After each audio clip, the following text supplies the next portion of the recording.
Hey, Good morning. Karen, Mike, how are you? I'm well. After a night to ruminate on things and also watch film, do you have a better idea how you might handle Ramondre Stevenson and the fumbling issue? Well, we got to continue to practice the crap out of it. We also have to do a better job of protecting said person with the ball, whether that's the quarterback, whether that's the running back, or the receiver. And we're all responsible for the security of the football, and starts with the person who has it, and then it falls on the people that are blocking.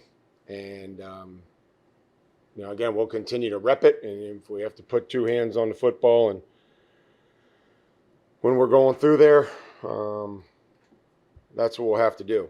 I mean, the only thing I know how to do is to continue to practice it and work it, but then also, maybe it's not so much the person that you see, it's the one you don't see. And there was a few opportunities that we can show them here in a little bit of that. And yes, the person is responsible for taking care of the football. But again, the other people are also have a critical job in ball security. Mike, understanding that production can be a result of what the defense gives you, what can your receiver group do to be more productive going forward? Well, I just think keep doing what they've been doing. There's opportunities, and we just have to be able to find them. When things are there, just again make the plays that you're supposed to make. You can see that there's opportunities, and whether that's an in cut by Kayshawn on a 3rd and long, or inward breaking routes by Diggs, those are all positive things. And again, you can track stats, and we can track wins or separation and man coverage and match. Again, there's one football, and when the opportunities are there, just to continue to make them, and then how well they play with the football without the football. And I think saw a good example of Diggsy there helping Ramondre, spring him for a big play.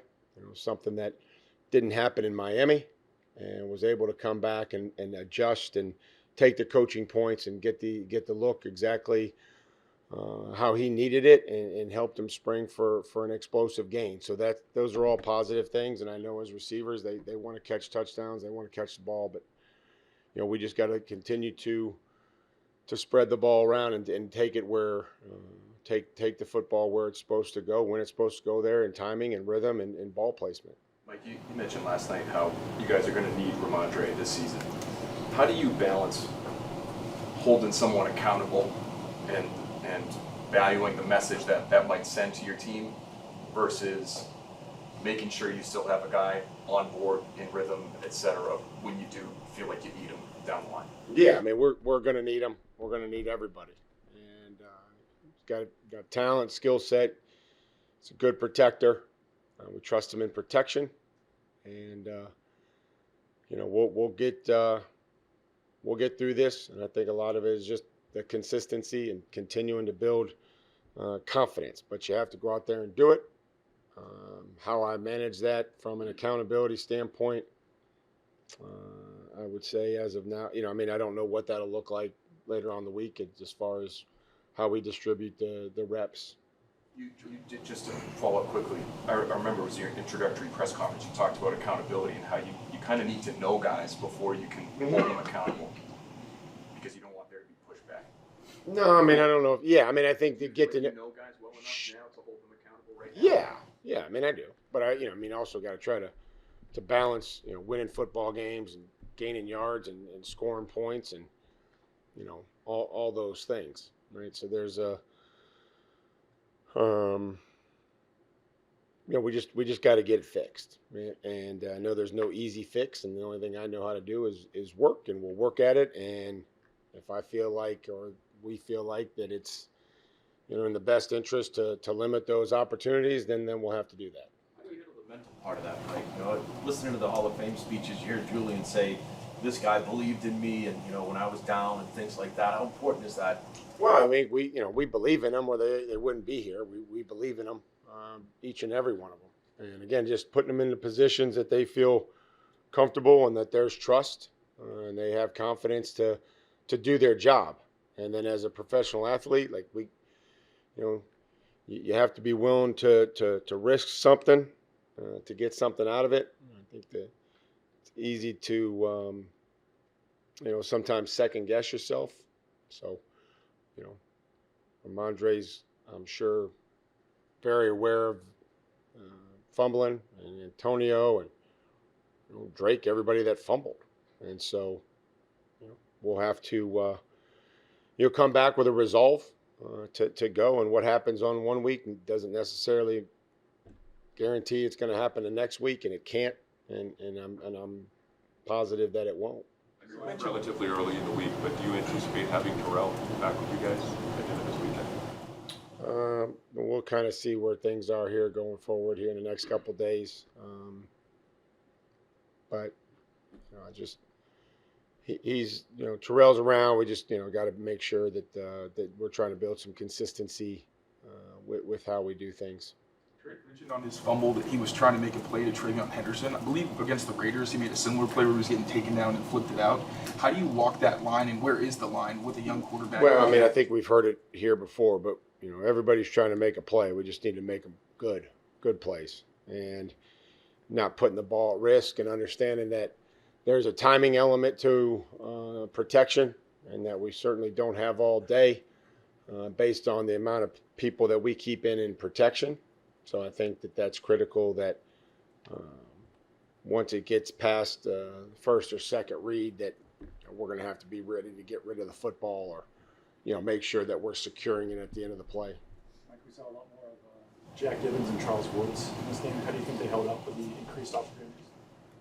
Well, we played good defense and got stops when they were in there. I think they were okay, So, we were going to rotate, and when we rotated, we started. I don't think it was just those two players, solely, but we started playing good defense and settling down. So I think we just stuck with it. Mike, when you were there on Saturday, Mike, at the Hall of Fame, two obviously central parts of key parts of this organization. What did you get from what both of them represented and what they said? Well, I think with Coach Parcells is just he made his way of making connections with players, and building a program. I think is something that I've always tried to take from that. And again, I know that practices were different, and as the years go on, they were harder, and they were 3-a-days back then, and they practiced for 3 hours at a time. I've told those stories before, but I think just the foundation, when I got here, a lot of those players had been here under Coach Parcells, and so they helped me come from one organization to another, and understand what the expectations were, and kind of how they were brought up in his system, and what he things that he felt like were important. And for Jules, I just think that everybody, I think it's the journey to the NFL, and his success was about work and perseverance, and having a belief, and just continuing to work and taking advantage of your opportunity, building confidence on special teams, building and being versatile. And obviously the connection that he made with his players, with his teammates, was something that I took from his time up there. Mike, you won the toss and took the ball. What made that the right decision for the team this year? Well, I don't know if it was the right one or not. We didn't get a great kickoff return, and we fumbled. So, but the idea was that maybe we could get a good return, and that we could get off to a fast start. Worked in Miami, didn't work so good yesterday. So, just try to keep figuring out ways to help us there early in the game to get off to a good start. Douglas play. Final question. Was that route run to the proper depth at the very Well, we end? need to probably get one revolution further, but even if we don't, we just have to knife. When we get between two defenders, again, we had great examples in Miami where we split those guys, and that's a decision that's for the team. And we can't circle them up. Mac had one earlier where he tried to do the same thing. Like we need to knife between two defenders. It's a little different if you're in man coverage and it's one guy, but when there's two guys, we have to take the yardage that's there and be able to knife and extend drives. The Terrell situation, getting into the personal stuff. Is he feeling better? And you've, in the last 2 weeks, mentioned you want more consistency in that operation. Does that mean that maybe you're toying with the idea of Terrell in an advisory role more than a play calling role? Well, I don't know if I'm ready to say that yet. I'm just, making sure that his health is first and foremost, and that's critically important. And again, just making sure that the consistency is there, so that we know what to account for and plan for. And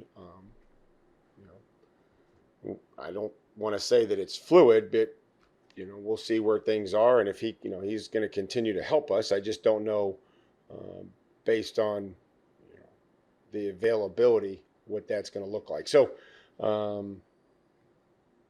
don't. The communication and everything that we've been doing over there has been good.